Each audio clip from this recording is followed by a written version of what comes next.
O nebandėt patys kažkaip sakyti, kad tiesiog va, pasimkit atgal tą automobilį? Jo, bandžiau, sakė, tvarkinga mašina ir važinėk. Neleidžia jums grąžinti automobilio?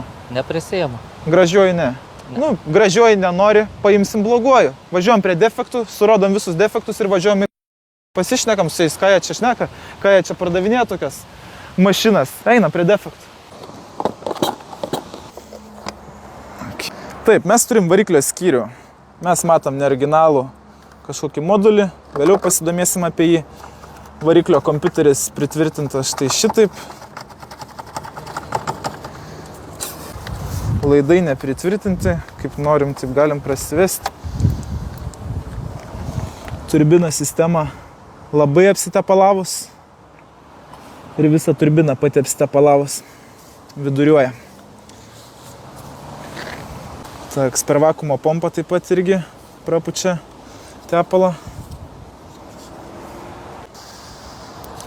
Iš esmės žiūrint, štai taip negali būti pritvirtinti visokie moduliai, gali automobilis užsidegti nesaugiai.